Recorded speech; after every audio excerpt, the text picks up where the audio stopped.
ಈಗಾಗಲೇ ಅಖಿಲ ಭಾರತ ವೀರಶೈವ ಲಿಂಗಾಯತ ಮಹಾಸಭಾದ ಅಧ್ಯಕ್ಷರು ಈಶ್ವರ್ ಖಂಡ್ರೆಯವರು ಕೂಡ ಬಹಳ ಒಳ್ಳೆಯ ಮಾತುಗಳನ್ನು ಆಡಿ ಹೋಗಿದ್ದಾರೆ. ನಮ್ಮ ಹಿರಿಯರು ಮತ್ತು ಬೆಂಗಳೂರು ಮಹಾನಗರದಲ್ಲಿ ಪ್ರಭಾವರಿ ಮಹಾಸಮಿತಿಯವರ ಕಾರ್ಯಕ್ರಮವನ್ನೇ ಮೊದಲು ಮಾಡಿಕೊಂಡು ಎಲ್ಲ ಪಂಚಪೀಠಗಳ ಕಾರ್ಯಕ್ರಮಗಳಿಗೆ ಒಂದು ರೀತಿಯಲ್ಲಿ ಇಂಥ ದೊಡ್ಡ ಭವನವನ್ನೇ ಉಚಿತವಾಗಿ ಪ್ರತಿ ವರ್ಷ ನೀಡ್ತಾ ಇರ್ತಕ್ಕಂಥವರು BS ಪರಮೇಶ್ವರನವರು. ಅವರು ಬಹಳಷ್ಟು ಕಾಳಜಿಯ ಮಾತುಗಳನ್ನು ಈಗಾಗಲೇ ಹೇಳಿದ್ದಾರೆ. ಸಮಸ್ಯೆ ಎಲ್ಲಿದೆಯಪ್ಪ ಅಂದ್ರೆ ಖಂಡ್ರೆಯವರು ಏನೇನು ಹೇಳಿದ್ರಲ್ಲ ಅವೇನು ಹೊಸ ಮಾತಲ್ಲ, ಪರಮೇಶ್ವರನವರು ಏನೇನು ಹೇಳಿದ್ರಲ್ಲ ಅವು ಏನು ಹೊಸ ಮಾತಲ್ಲ. ಈ ಎಲ್ಲ ಮಾತುಗಳನ್ನು ಕೂಡ ಸಾವಿರ ವರ್ಷಗಳ ಹಿಂದೆ ಹೇಳಿದವರು ಯಾರಪ್ಪ ಅಂದ್ರೆ ಜಗದ್ಗುರು ರೇಣುಕ ಭಗವತ್ಪಾದರು ಅನ್ನುವಂಥ ಮಾತನ್ನ ಈ ಸಂದರ್ಭದಲ್ಲಿ ಹೇಳಕ್ಕೆ ನಾನು ಬಯಸ್ತೇನೆ. ಆದರೆ ನಾವು ಓದಿಲ್ಲ, ಆ ಕಡೆ ಲಕ್ಷ್ಯ ಕೊಟ್ಟಿಲ್ಲ ಅಷ್ಟೇ. ಅದಕ್ಕೆ ಮಹಾಸನ್ನಿಧಿಯವರು ತಮ್ಮ ಹಸ್ತಾಕ್ಷರದಲ್ಲೇ ಬರೆದು ನಮ್ಮನ್ನು ಮೆಸೇಜ್ ಕಳಿಸಿದ್ದಾರೆ. ಯಾವ್ಯಾವ ಸ್ವಾಮಿಗಳು ಏನೇನು ವಿಷಯ ಮಾತಾಡಬೇಕು ಅಂತ. ವಿಷಯ ಕೊಡಲಿಲ್ಲ ಅಂದ್ರೆ ಸುಮ್ಮನೆ ಹಂಗೆ ಚೌಚೋ ಅವ್ರದ್ದು ಇವ್ರದ್ದು ಹೇಳಿ ಮುಗಿಸಿಬಿಡ್ಲಾಗ್ತದೆ. ಹೇಳೋದವ್ರಿಗೂ ಪೂರ್ಣ ಆಗಲ್ಲ, ಕೇಳೋದವ್ರಿಗೂ ಒಂದು ಒಳ್ಳೆ ಮೆಸೇಜ್ ಸಿಗಲ್ಲ ಅಂತ ಹೇಳಿ ನಿನ್ನೆ ರಾತ್ರಿನೇ ಮಹಾಸನ್ನಿಧಿಯವರು ತಮ್ಮ ಹಸ್ತಾಕ್ಷರದಲ್ಲಿ ಬರೆದಿರೋದನ್ನು ಸಿದ್ಧಪೇಟದವ್ರಿಗೆ ಹೇಳಿ ನಮಗೆಲ್ಲ ಕಳಿಸ್ಕೊಂಡ್ರು. ನನಗೆ ಮಹಾಸನ್ನಿಧಿಯವರು ಕರುಣಿಸಿದಂಥ ವಿಷಯ ಏನಪ್ಪ ಅಂದರೆ ವೀರಶೈವ ಧರ್ಮದ ಪರಂಪರೆ ಮತ್ತು ಸಂಸ್ಕೃತಿ ಅಂತ. ಸಿದ್ಧಪೇಟದವರಿಗೆ ಕೇಳಿದ ಸಮಯ ಎಷ್ಟು ಅಂತ, ಈಗಾಗಲೇ ಭಾಳ ಸಮಯ ಆಗ್ಯದ, 10-15 ನಿಮಿಷ ಮಾತಾಡ್ರಿ ಅಂತ ಹೇಳಿದ್ದಾರೆ. ವೀರಶೈವ ಧರ್ಮ ಪರಂಪರೆ ಏನಿದೆ ಅಲ್ಲ, ಬಹಳ ಪ್ರಾಚೀನವಾದ ಪರಂಪರೆ. ಒಂದು ರೀತಿಯಲ್ಲಿ ಸನಾತನವಾದಂಥ ಪರಂಪರೆ ಇರುವಂತಹ ಧರ್ಮ ಅಂದ್ರೆ ಅದು ವೀರಶೈವ ಧರ್ಮ ಅನ್ನುವಂಥದ್ದನ್ನು ಈ ಸಂದರ್ಭದಲ್ಲಿ ಹೇಳಲಿಕ್ಕೆ ನಾನು ಬಯಸ್ತೇನೆ. ಯಾಕೆ ಸನಾತನ ಅಂದ್ರೆ ನಮ್ಮ ಧರ್ಮದ ವಿಷಯವನ್ನು ಯುಗಗಳಲ್ಲಿಯೂ ಕೂಡ ಚಿಂತನೆಯನ್ನು ಮಾಡಿದ್ದನ್ನು ನಾವೆಲ್ಲ ಕಾಣ್ತಾ ಇದ್ದೇವೆ. ಅದಕ್ಕೆ ಪಂಚಾಚಾರ್ಯರ ಯುಗಮಾನೋತ್ಸವವನ್ನು ಮಾಡ್ತೀವಿ ನಾವು. ಅಂದರೆ ಈ ಜಗತ್ತು ನಿನ್ನೆ ಮೊನ್ನೆ ಸೃಷ್ಟಿಯಾಗಿಲ್ಲ. ಈ ಜಗತ್ ಸೃಷ್ಟಿಯಾಗಿ ಕೋಟಿ ವರ್ಷ ಆಗಿದೆ. ಸುಮ್ಮನೆ ಸಿಂಪಲ್ ಆಗಿ ಹೇಳೋದಂದ್ರೆ ನಿಮಗೆಲ್ಲ ಗೊತ್ತಿರೋ ಹಾಗೆ 4 ಯುಗ: ಕೃತಯುಗ, ತ್ರೇತಾಯುಗ, ದ್ವಾಪರ ಯುಗ ಮತ್ತು ಕಲಿಯುಗ ಅಂತ ಹೇಳಿ 4 ಯುಗಗಳನ್ನು ನಾವು ನಂಬ್ತೇವೆ. ನಮ್ಮ ಜ್ಯೋತಿಷ್ಶಾಸ್ತ್ರ ಈ ಒಂದೊಂದು ಯುಗಗಳಿಗೆ ಇಷ್ಟಿಷ್ಟು ವರ್ಷ ಅಂತ ಲೆಕ್ಕ ಮಾಡಿ ನಿಖರವಾಗಿ ಹೇಳಿ. ಕಲಿಯುಗದೊಳಗೆ ನಾವು ಎಷ್ಟನೇ ವರ್ಷದಾಗ ಇದೀವಪ್ಪ ಅಂದ್ರೆ 5,155-56 ವರ್ಷದೊಳಗೆ ಇದ್ದೀವಿ ನಾವು. ಆದರೆ ಆ್ಯಕ್ಚುಲ್ ಆಗಿ ಕಲಿಯುಗ ಮುಗಿಬೇಕಾದ್ರೆ ಅಥವಾ ಕಲಿಯುಗದ ಸಂಪೂರ್ಣ ಅವಧಿ ಎಷ್ಟು ಅಂದರೆ 4,32,000 ವರ್ಷ. ಹಂಗೆ ಒಂದು ವರ್ಷಕ್ಕೆ 365 ದಿನ ಆಯ್ತಲ್ಲ. ಕಲಿಯುಗದ ಅವಧಿ 4,32,000 ವರ್ಷ. ನೋಡಿ, ನಾವೆಲ್ಲ ಕಲಿಯುಗ ಇರೋದಕ್ಕೆ ಇರ್ತೀವಿ. ಎಷ್ಟು ಲಕ್ಷ ವರ್ಷ? 4,32,000 ಮೈನಸ್ ಇವಾಗ ಏನು 5,157 5,127 ವರ್ಷ ಮೈನಸ್ ಮಾಡಿದ್ರೆ ಎಷ್ಟು ಉಳಿತೈತಲ್ಲ ಅಷ್ಟು ಮುಗಿಬೇಕು ಕಲಿಯುಗ. ಇದು 1 ಯುಗ ಮುಗಿಯಾಕೆ ಎಷ್ಟು ಬೇಕು? ಹಿಂದೆ ಇನ್ನೂ 3 ಯುಗ ಮುಗಿದವ. ಅದರ ಅವಧಿ ಎಷ್ಟಪ್ಪ ಅಂದರೆ 4,32,000 ಇಂಟು ದ್ವಾಪರ ಇರುತ್ತೆ, 4,32,000 ಇಂಟು 3 ತ್ರೇತಾಯುಗ ಇತ್ತು.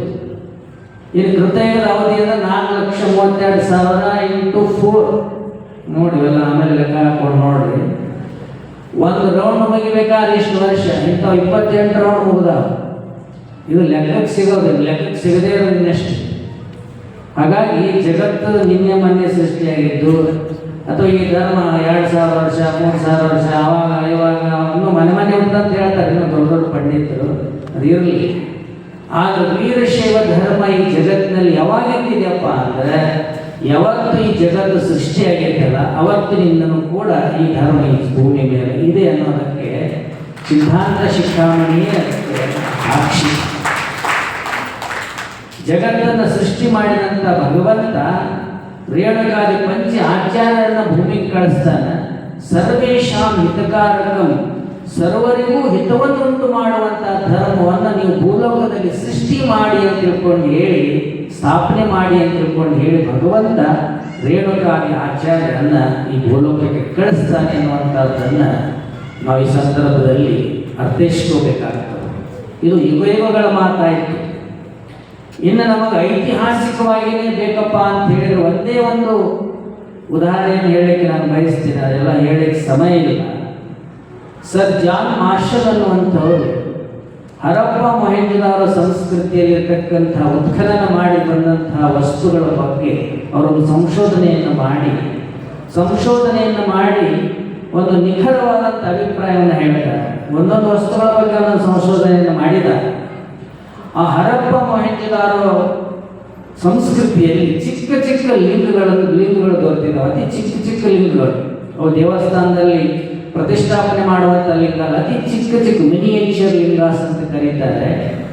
ಆ ಲಿಂಗಗಳನ್ನು ಕುರಿತು ಸರ್ ಜಾನ್ ಮಾರ್ಷಲ್ ಹೇಳ್ತಾರೆ, ಈ ಲಿಂಗಗಳು ದೇವಸ್ಥಾನದಲ್ಲಿ ಪ್ರತಿಷ್ಠಾಪಿತವಾದ ಲಿಂಗ ಅಲ್ಲ. ಇವಾಗೇನು 20-21ನೇ ಶತಮಾನದಲ್ಲಿ ವೀರಶೈವ ಲಿಂಗಾಯತರು ದೇಹದ ಮೇಲೆ ಧರಿಸ್ಕೊಂಡು ಪೂಜೆ ಮಾಡ್ತಾರಲ್ಲ, ಈ ಪದ್ಧತಿ ಹರಪ್ಪ ಮೊಹೆಂಜೊದಾರೋ ಕಾಲದಲ್ಲಿ ಇತ್ತು ಅನ್ನೋದನ್ನು ಒಬ್ಬ ಸಂಶೋಧಕ ಹೇಳ್ತಾರೆ. ಅಂದರೆ ನಮ್ಮ ಧರ್ಮದ ಇತಿಹಾಸ ಪರಂಪರೆ ಸಾವಿರ ವರ್ಷ ಹೆಂಗೆ ನಮ್ಮ ದೇಶದ ನಾಗರಿಕತೆ ಹರಪ್ಪ ಮೊಹೆಂಜೊದಾರೋ ಕಾಲದಿಂದ ಪ್ರಾರಂಭ ಆಯ್ತಲ್ಲ, ಆ ಕಾಲದಲ್ಲೇ ವೀರಶೈವ ಧರ್ಮ ಪರಂಪರೆ ಇತ್ತು ಅನ್ನೋದನ್ನು ಈ ಸಂದರ್ಭದಲ್ಲಿ ನಾವೆಲ್ಲ ಅರ್ಥೈಸ್ಕೋಬೇಕಾಗ್ತದೆ ಅನ್ನುವಂಥ ಮಾತನ್ನು ಈ ಸಂದರ್ಭದಲ್ಲಿ ತಿಳಿಸಿ, 12ನೇ ಶತಮಾನದಲ್ಲಿ ಬಸವಾದಿ ಶಿವಶರಣರು ಅಷ್ಟಾವರಣ, ಷಟಸ್ಥಲ, ಪಂಚಾಚಾರ್ಯಗಳನ್ನು ಸಾವಿರ ವಚನಗಳ ಮೂಲಕವಾಗಿ ಈ ಜಗತ್ತಿಗೆ ನೀಡಿದರು. ಕೇವಲ ಧಾರ್ಮಿಕ ವಿಷಯಗಳನ್ನಷ್ಟೇ ಅಲ್ಲದೆ ಸಾಮಾಜಿಕವಾಗಿರ್ತಕ್ಕಂಥ ವಿಷಯಗಳನ್ನು ಕೂಡ ನೀಡಿದ್ದಾರೆ. ನೀವು ಒಂದು ಮಾತನ್ನು ಹೇಳಲಿಕ್ಕೆ ನಾನು ಇಚ್ಛಪಡ್ತಾ ಇದ್ದೇನೆ. ಸಾವಿರ ವಚನಗಳನ್ನು ರಚನೆ ಮಾಡಿದಂಥ ಶರಣರ ವಚನಗಳಲ್ಲಿ ಸುಮಾರು 221 ಕಡೆ ವೀರಶೈವ ಪದ ಪ್ರಯೋಗವನ್ನು ಶರಣರು ಮಾಡಿದ್ದಾರೆ ಅನ್ನೋದನ್ನು ಈ ಸಂದರ್ಭದಲ್ಲಿ ಹೇಳಲಿಕ್ಕೆ ನಾನು ಇಚ್ಛಪಡ್ತಾ ಇದ್ದೇನೆ. ಅಂದರೆ ಶರಣ ಸಾಹಿತ್ಯಕ್ಕಿಂತಲೂ ಕೂಡ ಶರಣರ ಆಗಮನಕ್ಕಿಂತಲೂ ಮುಂಚೆನೇ ವೀರಶೈವ ಧರ್ಮ ಈ ಜಗತ್ತಿನಲ್ಲಿ ಇತ್ತು ಅನ್ನೋದನ್ನು ಈ ಸಂದರ್ಭದಲ್ಲಿ ಹೇಳಲಿಕ್ಕೆ ನಾನು ಬಯಸ್ತೀನಿ. ಇಂಥ ಒಂದು ಪರಂಪರೆ ನಮ್ಮ ವೀರಶೈವ ಧರ್ಮ ಪರಂಪರೆ. ಇನ್ನು ವೀರಶೈವ ಧರ್ಮದ ಸಂಸ್ಕೃತಿ ಅಂತ ಎಲ್ಲರನ್ನೂ ನನ್ನವರನ್ನುವಂಥ ಸಂಸ್ಕೃತಿ ವೀರಶೈವ ಧರ್ಮ ಸಂಸ್ಕೃತಿ. ಯಾವುದೇ ಜಾತಿ ಭೇದವನ್ನು ಮಾಡದೇನೆ ಎಲ್ಲ ಜಾತಿಯವರಿಗೂ ಕೂಡ ಲಿಂಗ ಧರಿಸುವಂತಹ ಒಂದು ಸಾಮರ್ಥ್ಯ ಇದೆ, ಲಿಂಗ ಧರಿಸುವಂತಹ ಒಂದು ಅಧಿಕಾರ ಇದೆ ಅನ್ನೋದನ್ನು ಹೇಳಿದಂಥ ಸಂಸ್ಕೃತಿ ಅದು ವೀರಶೈವ ಧರ್ಮ ಸಂಸ್ಕೃತಿ. ಬ್ರಾಹ್ಮಣೋ ಕ್ಷತ್ರಿಯೋ ವಾಪಿ ವೈಶ್ಯೋವ ಶೂದ್ರ ಏವವ ಶಿವೇ ಭಕ್ತಃ ಶಿವವದ್ ಮಾನ್ಯ ಏವ ಸಹ ಅನ್ನುವಂಥ ಮಾತನ್ನು ರೇಣುಕ ಭಗವತ್ಪಾದರು ಹೇಳಿದ್ದಾರೆ.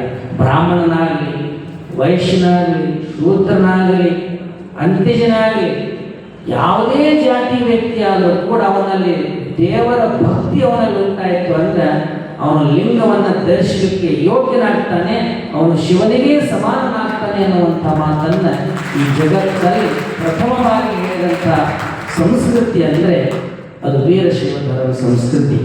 ಈಗಾಗಲೇ ಪರಮಶಿವನವರು ಎಲ್ಲರಿಗೆ ರಕ್ತ ಸಂಬಂಧ ಮಾಡಿ ಅಂತ ತಿಳ್ಕೊಂಡು ಸನ್ನಿಧಿಯವ್ರಿಗೆ ಹೇಳ್ರಿ ಅಂತ ತಿಳ್ಕೊಂಡು ಪ್ರಾರ್ಥನೆ ಮಾಡೋದಲ್ಲ. ಎಲ್ಲರೂ ಎಲ್ಲ ಒಳಪಂಗಡದವರು ಅಷ್ಟೇ ಅಲ್ಲ, ಜಗತ್ತಿನಾಗಿರ್ತಕ್ಕಂಥವ್ರು ಎಲ್ಲರೂ ಕೂಡ ಹೆಣ್ಣನ್ನು ತೆಗೆದುಕೊಳ್ಳುವಂಥ ಒಂದು ವಿವಾಹ ಸಂಬಂಧವನ್ನು ಮಾಡಬೇಕು ಅಂತ ತಿಳ್ಕೊಂಡು ಪ್ರಥಮ ಬಾರಿಗೆ ಯಾರು ಹೇಳ್ಯಾರಪ್ಪ ಅಂದ್ರೆ ಆದಿ ಜಗದ್ಗುರು ರೇಣುಕ ಭಗವತ್ಪಾದರು ಸಿದ್ಧಾಂತ ಶಿಖಾಮಣಿ ಒಳಗೆ ಹೇಳಿದ್ದಾರೆ. ಕೆಲವು ಮಂದಿ ಸಿದ್ಧಾಂತ ಶಿಖಾಮಣಿ ಓದೇ ಇಲ್ಲ ಸರಿಯಾಗಿ, ಸುಮ್ಮನೆ ಅದ್ರಾಗ ಜಾತಿ ಭೇದ ಹೇಳ್ತದ, ವರ್ಣಾಶ್ರಮ ಹೇಳ್ತದ, ಎಲ್ಲಿರ್ತದ ಸುಮ್ಮನೆ ಅವ ಹೇಳಿದ ಅವ ಹೇಳೋದು ಆ ಗ್ರಂಥದೊಳಗೆ ಏನೈತೆ ಅನ್ನೋದೇ ಅವ್ರಿಗೆ ಗೊತ್ತಿರಂಗಿಲ್ಲ. ನಿಮ್ಗೆ ಆಶ್ಚರ್ಯ ಅಂದರೆ ಸಿದ್ಧಾಂತ ಶಿಖಾಮಣಿಯಲ್ಲಿ ಎಂಥ ಮಾತು ಹೇಳಿದೆ. ಒಂದು ವೇಳೆ ಆ ಮಾತನ್ನು ಒಂದು 500 ವರ್ಷಗಳಿಂದ ವೀರಶೈವ ಲಿಂಗಾಯತ ಸಮಾಜದವರು ಅಥವಾ ಇಡೀ ಸಮಾಜ ಜಗತ್ತಿಗೆ ಹೇಳಿದ್ದಾರೆ ಅವರು. ಅಟ್ಲೀಸ್ಟ್ ವೀರಶೈವ ಲಿಂಗಾಯತ ಸಮಾಜದವರು ಆ ಮಾತನ್ನ ನಡೆಸ್ಕೊಂಡು ಬಂದಿದ್ರು. ಇಲ್ಲಿವರೆಗೂ ಯಾವ ಒಳಪಂಗಡಗಳ ಗಡ್ಲನೆ ಇರ್ತಿರ್ಬೇಕು. ಏನು ಹೇಳಿದಾರಪ್ಪ ರೇಣಕರು ಅಂತ ಹೇಳಿದ್ರೆ, ಸ್ವಮಾರ್ಗಾಚಾರ ವರ್ತಿಭ್ಯ ಸ್ವಜಾತಿಭ್ಯ ಸದಾ ವ್ರತಿ ದದ್ಯಾತ್ತೇಭ್ಯೋ ಸಮಾದದ್ಯಾತ್ ಕನ್ಯಾಂ ಕುಲಸಮುದ್ಭವ ಅನ್ನುವಂಥ ಮಾತನ್ನು ಹೇಳ್ತಾರೆ. ನೇರವಾಗಿ ಹೇಳ್ತಾರೆ, ನೀವು ನಿಮ್ಮ ಮನೆಯ ಕನ್ಯೆಯನ್ನು ಯಾರಿಗೆ ಕೊಡಬೇಕು, ಇನ್ನೊಬ್ಬರು ಯಾರ ಮನೆಯ ಕನ್ಯೆಯನ್ನು ಯಾರು ತಗೋಬೇಕು ಅನ್ನೋದನ್ನ ಅವ್ರು ಹೇಳ್ತಾರೆ. ಈ ಜಗತ್ತಿನೊಳಗೆ ಯಾರ್ಯಾರ ಮನೆಯೊಳಗೆ ಕೊರಳಾಗ ಲಿಂಗ ಕಟ್ಕೊಂಡು ಯಾರ್ಯಾರು ಶಿವಪೂಜೆ ಮಾಡ್ತಾರಲ್ಲ ಅವರೆಲ್ಲರ ಜೊತೆಗೂ ಸಂಬಂಧ ಮಾಡಬಹುದು ಅನ್ನೋದನ್ನ ಸಿದ್ಧಾಂತ ಶಿಖಾಮಣಿ ಒಳಗೆ ಹೇಳ್ತಾರೆ. ಒಂದೇ ಸೂತ್ರ. ಈ ಒಳಪಂಗಡಗಳು ಬಿಡ್ರಿ ಅಂತಾರೆ, ಯಾರು ಬಿಡಂಗಿಲ್ಲ. ಯಾಕೆ ಬಿಡಂಗಿಲ್ಲ ಅಂದ್ರೆ ರಿಸರ್ವೇಶನ್ ಲಾಭ ಇರ್ತಿತ್ತು ಅವರಿಗೆ. ಒಬ್ರಿಗೆ 2A, ಒಬ್ರಿಗೆ 3A, OBC ಒಳಗಿದ್ದಾರೆ. ಎಲ್ಲ ಬಿಡ್ರಿ ಯಾರು ಬಿಡ್ತಾರೆ? ಸುಮ್ಮನೆ ಕಾರ್ಯಕ್ರಮ ಚಪ್ಪಾಡಿ ತರ್ತಾರೆ, ಹೋಗ್ತಾರೆ. ಯಾಕಂದ್ರೆ ಸುಮ್ಮನೆ ಅಂತ ಅವೆಲ್ಲ ಬಿಡಂಗಿಲ್ಲ. ಬಿಡಬೇಡ್ರಿ, ಸರ್ಕಾರದ ರಿಸರ್ವೇಶನ್ ಲಾಭ ಇರ್ಬೇಕು, ಎಲ್ಲ ತಗೊಳ್ಳಿ.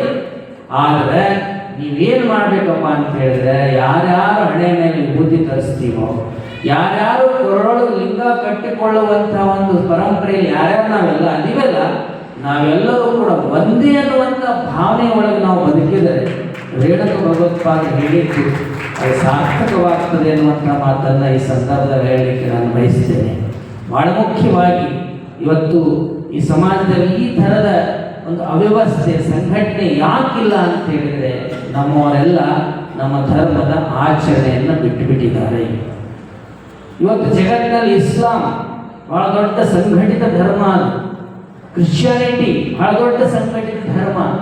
ಯಾಕಾಯ್ತಂದ್ರೆ ಒಬ್ಬ ಕಸ ಹೊಡೆಯವನನ್ನು ಹಿಡ್ಕೊಂಡು ಅವ್ರು ರಾಷ್ಟ್ರಪತಿ ಆದರೂ ಕೂಡ ನಮಾಜ್ ಮಾಡೋದು ಬಿಡಂಗಿಲ್ಲ. ಅವರು ರಾಷ್ಟ್ರಪತಿ ಆದರೂ ಕೂಡ ಚರ್ಚ್ ಹೋಗೋದು ಬಿಡಂಗಿಲ್ಲ, ತಮ್ಮ ಧರ್ಮದ ಆಚರಣೆಯನ್ನು ಬಿಡಂಗಿಲ್ಲ. ಒಂದು ಸ್ವಲ್ಪ ಅನುಕೂಲ ಆಯ್ತಂದ್ರೆ ವಿಭೂತಿನೂ ಇಲ್ಲ, ಲಿಂಗನೂ ಇಲ್ಲ. ಎಲ್ಲ ಯಾಕ್ರಿ? ಸಂಕಟ ಬಂದಾಗ ಅಷ್ಟೇ ವೆಂಕಟ, ಅನುಕೂಲ ಆಯ್ತಂದ್ರೆ ಬಿಟ್ಟು ಬಿಡೋರು ಅವರೆಲ್ಲ. ಅದಕ್ಕೆ ಮಹಾಸನ್ನಿಧಿಯವರು ಪಟ್ಟಣಕ್ಕೆ ಪಂಚರಾತ್ರಿ, ಹಳ್ಳಿಗೆ ಏಕರಾತ್ರಿ ತಿಳ್ಕೊಂಡು ಹೇಳಿ, ಗಂಗಾಧರ ಜಗದ್ಗುರುಗಳು, ವೀರ ಗಂಗಾಧರ ಜಗದ್ಗುರು ಮಹಾಸನ್ನಿಧಿಯವರು ಇಡೀ ನಮ್ಮ ನಾಡಿನ ಎಲ್ಲ ಮೂಲೆಯಲ್ಲಿ ಹೋಗಿ ಇಷ್ಟಲಿಂಗ ಪೂಜೆಯ ಮಹತ್ವವನ್ನು ತಿಳಿಸಿ ಬಂದಾರ. ಇನ್ನೂ ಆ ಜನ ಇನ್ನೂ ನೆನೆಸ್ಕೊಂತಾರ, ಆ ಜಗದ್ಗುರು ಪೂಜೆ ಅಂತ ಹೇಳಿ. ಅದೇ ಗಂಗಾಧರ ಜಗದ್ಗುರುಗಳೇ ಇವತ್ತು ವೀರ ಸೋಮೇಶ್ವರ ಮಹಾಸನ್ನಿಧಿಯವರಾಗಿ ಬಂದು ನಿತ್ಯದಲ್ಲಿ ಇಷ್ಟಲಿಂಗ ಮಹಾಪೂಜೆ ಜನಜಾಗೃತಿ ಸಮಾರಂಭವನ್ನು ಯಾಕೆ ಮಾಡ್ತಾ ಇದ್ದಾರೆ ಅಂದರೆ, ವೀರಶೈವ ಧರ್ಮ ಈ ಸಂಸ್ಕೃತಿ ಬರೀ ಮಾತನಾಡೋದಲ್ಲ, ಅದು ನಮ್ಮ ಜೀವನದಲ್ಲಿ ಅಳವಡಿಸಿಕೊಳ್ಳೋದನ್ನೋ ರೀತಿಯೊಳಗೆ ದಿನಾಲು 5 ಗಂಟೆಗಳ ಕಾಲ ನಿರಂತರವಾಗಿ ಒಂದೇ ಆಸನದಲ್ಲಿ ಕುಳಿತುಕೊಂಡು ಶಿವಪೂಜೆಯನ್ನು ನೆರವೇರಿಸಿಕೊಡೋದ್ರ ಅರ್ಥ ಏನಂದರೆ, ಹಾಗೆ ನಾವು ಮಾಡ್ತೇವೆ ಹಂಗೆ ಪ್ರತಿಯೊಬ್ಬ ವೀರಶೈವ ಲಿಂಗಾಯತರ ಮನೆಯೊಳಗೆ ಪ್ರತಿಯೊಬ್ಬರು ಕೂಡ ಲಿಂಗವನ್ನು ಧರಿಸಿ ಲಿಂಗಧಾರಿಗಳಾಗಿ ಲಿಂಗ ಪೂಜೆಯನ್ನು ಮಾಡೋದನ್ನು ಕಲಿಬೇಕು ಅನ್ನೋದನ್ನು ಮಹಾಸನ್ನಿಧಿಯವರು ತಿಳಿಸ್ತಾ ಇದ್ದಾರೆ. ಇಷ್ಟಲಿಂಗ ಪೂಜೆ ಮಾಡೋದನ್ನು ಏನು ಫಲಪ್ಪ ಅಂದರೆ, ಇಷ್ಟಲಿಂಗಂ ಇದನ್ನು ಸಾಕ್ಷಾತ್ ಅನಿಷ್ಟ ಪರಿಹಾರಕಂ, ನಮ್ಮೆಲ್ಲ ಅನಿಷ್ಟಗಳನ್ನು ನಾಶ ಮಾಡುವಂಥ ಶಕ್ತಿ ಯಾವುದಾದ್ರೂ ಒಂದು ಪೂಜೆಗಿದ್ರೆ ಅದು ಇಷ್ಟಲಿಂಗ ಪೂಜೆಗೆ ಅನ್ನೋದನ್ನು ಈ ಸಂದರ್ಭದಲ್ಲಿ ಹೇಳಕ್ಕೆ ನಾನು ಬಯಸ್ತೇನೆ. ಅದನ್ನು ನಾವು ರೂಢಿ ಮಾಡಿಕೊಂಡೇವೆ ಅಂದರೆ ಎಲ್ಲ ಸಮಸ್ಯೆಗಳು ಕೂಡ ಪರಿಹಾರ ಆಗ್ತವೆ ಅನ್ನುವಂಥ ದೃಷ್ಟಿಯಿಂದ ಮಹಾಸನ್ನಿಧಿಯವರು 365 ದಿನಗಳೊಳಗೆ ಒಂದು 10-15-20 ದಿನ ಬಿಟ್ಟು ಬಿಡುವುದು ಅಷ್ಟೇ. ಆದರೆ ನಿತ್ಯದಲ್ಲಿಯೂ ಕೂಡ ಒಂದೊಂದು ಊರು, ಒಂದೊಂದು ನಗರ, ಒಂದೊಂದು ಗ್ರಾಮಗಳಿಗೆ ಹೋಗಿ ಇಷ್ಟಲಿಂಗ ಮಹಾಪೂಜೆಯನ್ನು ನೆರವೇರಿಸಿ ಆ ಭಕ್ತರಿಗೆ ಅವರೆಲ್ಲ ಸಂಕಷ್ಟಗಳನ್ನು ದೂರ ಮಾಡುವಂಥ ಆಶೀರ್ವಾದವನ್ನು ಮಾಡುವುದರ ಜೊತೆಗೆ ಇಷ್ಟಲಿಂಗ ಪೂಜೆಯ ಮಹತ್ವವನ್ನು ಇವತ್ತು ನಮ್ಮ ನಾಡಿಗೆಲ್ಲ ತಿಳಿಸ್ತಾ ಇದ್ದಾರೆ. ಅದೇ ರೀತಿಯಾಗಿ ಬೆಂಗಳೂರು ಮಹಾನಗರದೊಳಗೆ 24 ವರ್ಷಗಳಿಂದ ಮಹಾಸನ್ನಿಧಿಯ ಕಾರ್ಯಕ್ರಮ ಇಲ್ಲಿ ನೆರವೇರ್ತಾ ಇದೆ. ಇದರ ಪ್ರಯೋಜನವನ್ನು ನಾವು ನೀವೆಲ್ಲರೂ ಕೂಡ ಪಡೆದು ಧನ್ಯರಾಗೋಣ ಅನ್ನುವಂಥ ಮಾತನ್ನು ಈ ಸಂದರ್ಭದಲ್ಲಿ ತಿಳಿಸಿ ನನ್ನ ಈ ನುಡಿಗಳನ್ನು ಮಹಾಸನ್ನಿಧಿಯವರ ಪಾಲಕ್ಕೆ ಅರ್ಪಣೆ ಮಾಡ್ತಾ ಇದ್ದೇನೆ. ಶಿವಮೊಗ್ಗ